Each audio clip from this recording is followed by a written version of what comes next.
Hi, welcome to Steve McDonald's Arts and Crafts, and today we're going to be looking at a new resin. It's called Epoxy Germany, or it's Epoxy and it's made in Germany. And when I looked at it, it's about a quarter of the price of the cheapest resin I normally use. Now, this is not sponsored at all. The company don't even know I'm doing this. They don't even know I exist other than to send me the stuff when I placed my order and paid for it. It came with a really good set of instructions, which is more than what any of my other resins really come with. You've got safety data sheets and you've got the user manual, and it really is informative. I've read through both of them because safety is an important issue, and I would suggest you do the same. So how I'm going to test this today is I'm going to test this using different types of pigments. So I'm going to use acrylic paint because I use acrylic paint in my resin. I'm going to use actual resin pigments. I'm going to use alcohol ink because I know people use alcohol inks, glitters, both small and large, and mica powders. And I'm going to do that into some molds. But I also want to see how well it pours as a resin pour over a picture. So what I've got is I've got this little piece of canvas board, and this canvas board had already had a pour of black resin over it, and then I didn't do anything with it. I didn't do what I was going to do. So what I've done is I've drawn a rough picture of a butterfly there using Posca markers, so I can see if it affects the Posca markers and how well it levels and pours. So, without too much further ado, let's get on. They mixed by weight. The other great thing about this resin is it does tell you the curing times and the work pot times, but it also tells you what they are at different temperatures. Like today, it's a really hot day in here. So therefore, this is only going to have a 10 to 15 minute work time. And I'm aware of that now because I've read it. Great instructions, really like that. So that's definitely a plus. I've poured it out and it's actually at room temperature. I've not heated it up, I've not done anything to it. And I'm going to mix it with a wooden stick because I know a lot of people that watch my videos use wooden sticks. And it is actually very, very runny, which is great. So that indicates to me that this is not going to make a lot of bubbles while it's mixing. Okay, so that's been mixing now for 3.5 minutes. There are a few bubbles in there, but actually there's hardly any. And I'm going to leave that for a few minutes now to degas. It's got no odour whatsoever, and there's virtually no bubbles in it.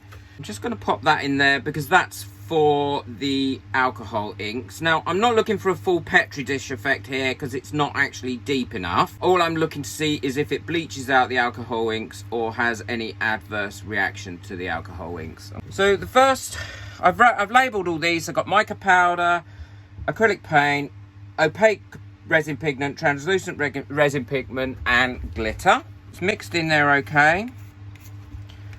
And I'm going to put that into that piece of fruit there. So the next thing I'm going to be using is a bit of gold glitter, and this is the microfine gold glitter. So the glitter's going in this one. The other glitter I'm using is again gold, but it's the large bits of glitter, which I know people do have problems with it floating to the bottom. That's really why I tend not to use it, because I do like to get a good even coating of glitter throughout. That's why I use the fine. So let's pop that one in where that's got to go.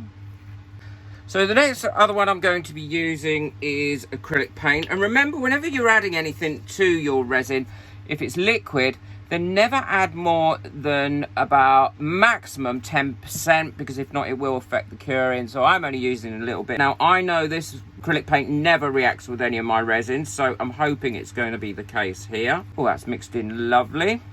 Let's pour the acrylic paint in there. Now I need to test out the translucent pigment, and this is resin pigment. Now, again, you literally need a tiny bit of the translucent pigment. When I buy these, they last me forever. Okay, so let's pop that in there. Next one is the opaque pigment, and again, you only need a tiny bit of these. These should last you forever. Don't waste it by using far too much. So there's the opaque.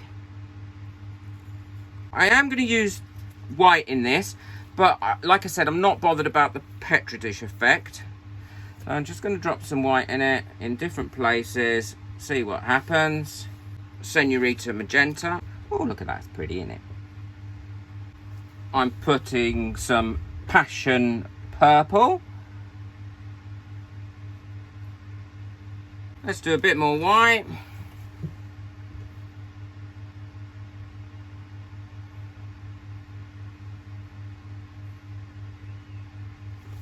Now, everything I've used in this video today, I will put a link into the description. I will also give you a very honest account. I'll show you how this comes out and how I feel about this resin when everything's cured. So I'm just going to quickly do this pour. Always do make sure that all my pictures are level. What's level? I always do make sure that my pictures are level before I pour, because if not, you get one that runs off one edge. So having a little spirit level is great. Now, I do have some concerns about this, even though this is level, is because this is very, very thin. So it might not be designed actually for this type of thing. I have left it for about 5 minutes to see if it would thicken up slightly, and it probably has thickened up a little bit. So I'm just going to go over it now with one of my plastic palette knives that I use all the time, because the resin just peels straight off them. Love them. There we go. They were covered very easily. Oh, apart from that big blob there that's not covered, because that's me, not the resin. I'm just going to go over it with a torch. Okay, so we'll come back to that. Is that a bubble, or is that a bit of... No, it's not a bubble. Okay, we'll come back to this as soon as it's cured. Now, I think with this temperature in here today, it says it should be cured within about 12 hours. And to be perfectly honest, I think it probably will be. These cured, and it took about 14 hours for these to cure. So the first one is the acrylic paint, and that one's actually come out really, really well. I love the way that that one's come out. So it works very well with acrylic paint. This is the opaque pigment. Again, that one's come out well. And the opaque pigment. So I'm quite pleased with how that's come out. This is the translucent pigment, and as you can see, this is completely clear. No pressure pot used doing anything other than just my torch over the top with bubbles. It's come out very, very clear, because it is quite a thin resin, the epoxy. Again, another clear one. I did a completely clear one, which is this one. No bubbles in that. It's lovely and clear. So if you haven't got a pressure pot, then this would be ideal for this.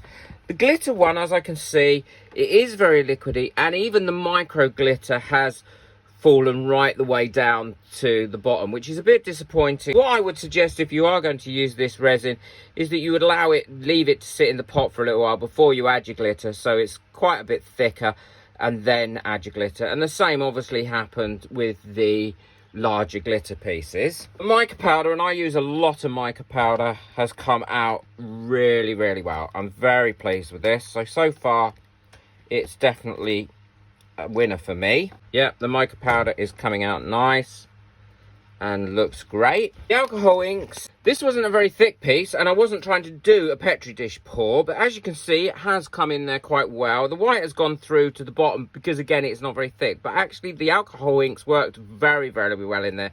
This isn't at all sticky. It's still a little bit flexible, but it hasn't been 24 hours yet. I would imagine this is going to harden up quite a lot in 24 hours.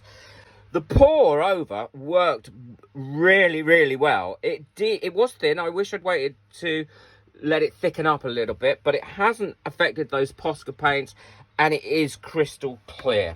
So my overall verdict on this is it's a winner for me. I am actually going to order a larger volume of it, because obviously I get through quite a lot of resin in a week.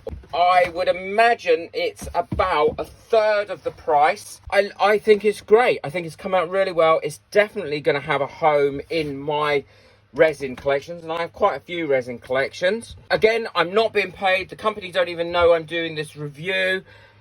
I'm extremely impressed with this. I think the price wise certainly is a benefit.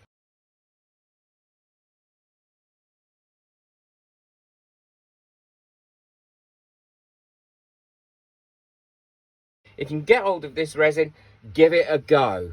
Let me know in the comments what you think. Also, let me know in the comments if you've used this resin or you intend to use this resin. I'd be really interested to know. And post pictures of what you've made on my Facebook group, How to Resin with Steve McDonald. I really look forward to seeing them, and I love seeing them. Thank you. Enjoy your resin. Bye.